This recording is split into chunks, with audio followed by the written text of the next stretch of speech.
ইতালিতে আমরা যারা বসবাস করি বিদেশি হিসাবে আমাদের সবার জন্য ইটালি বর্তমান সরকার একটি নতুন ডেক্রেতো ফ্লুৎসি পাস করেছে। এই ডেক্রেতো ফ্লুৎসির মধ্যে শুধুমাত্র গতানুগতিক ফ্লুৎসিতে যারা বৈধভাবে ইটালিতে প্রবেশ করে তাদের জন্য নিয়মকানুন নেই। এছাড়াও যারা ফ্যামিলি ভিসায় ফ্যামিলি সদস্য আনবেন তাদের জন্য কিছু নিয়মকানুন সংযোজিত হয়েছে।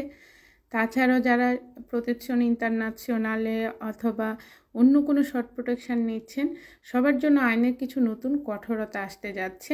খুব শীঘ্রই এই ডেক্রেতোর অফিশিয়াল গেজেট প্রকাশিত হবে। এখন পর্যন্ত সেনেট থেকে ম্যাক্সিমাম ভোটে এই ডেক্রেতোটি পাশ হয়েছে। তো ইটালিতে যে গণমাধ্যমগুলো রয়েছে এক এক পত্রিকায় দেখা যাচ্ছে যে এই যে ডেক্রেতোর মধ্যে যে গুরুত্বপূর্ণ বিষয়গুলো রয়েছে সেগুলা আলাদা আলাদা করে হেডলাইন এসেছে। সবচেয়ে গুরুত্বপূর্ণ যে বিষয়টা সেটি হচ্ছে আপনারা যারা ডকুমেন্টসবিহীন আছেন ভিন্ন কোনো উপায়ে ইটালিতে এসে প্রবেশ করেছেন আলবেনিয়ায় পাঠানোর ক্ষেত্রে পায়েজি সিকুরো দেশের তালিকায় কিছু পরিবর্তন এসেছে।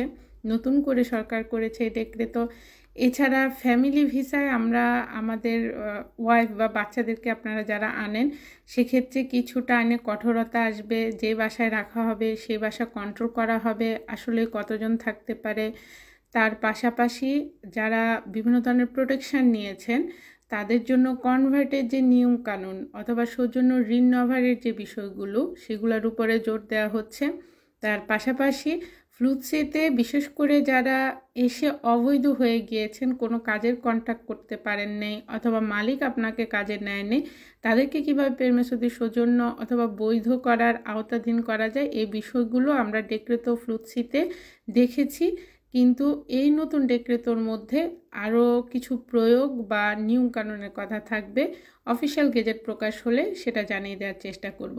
এছাড়াও আপনারা যারা সচেতন আছেন একটা বিষয় স্পষ্ট মনে রাখবেন, সেটি হচ্ছে বর্তমান ইটালিতে যে সরকার আছে প্রতিনিয়ত ইমিগ্রেশন বিষয়ের যে আইনগুলো রয়েছে সেটা কঠোর করা হচ্ছে। আপনারা অনেক সময় দেখেন অনেক ভিডিওতে ইটালিতে কিভাবে আসলো, লিবিয়া হয়ে কিভাবে আসলো, কিভাবে ইটালিতে এসে লিবিয়া হয়ে শর্ট প্রোটেকশন নিয়ে কাজ করছে। এই ভিডিওগুলো দেখে আপনি যতটা অনুপ্রাণিত হচ্ছেন ইটালিতে আসার জন্য ঠিক তার বিপরীত চিত্র কিন্তু ইটালিতে, অর্থাৎ সরকার কিন্তু সবগুলো বিষয় কঠিন করে নিচ্ছে। সো আইন জেনে বুঝে এবং ইমিগ্রেশন আইনের বর্তমানে কি অবস্থা সেখানে আপনি কতটুকু সিকিউর, আপনার ভবিষ্যতে আপনি ইটালিতে স্থায়ী হওয়ার জন্য অর্থাৎ পেরমেসো দি সৌজন্য পাওয়ার পসিবিলিটি কতটুকু এই বিষয়গুলো বুঝবেন। এই যে নতুন ডেক্রেতো ফ্লুৎসি অনেক প্রশ্নের উত্তর দিবে আশা করি। ধন্যবাদ সবাইকে।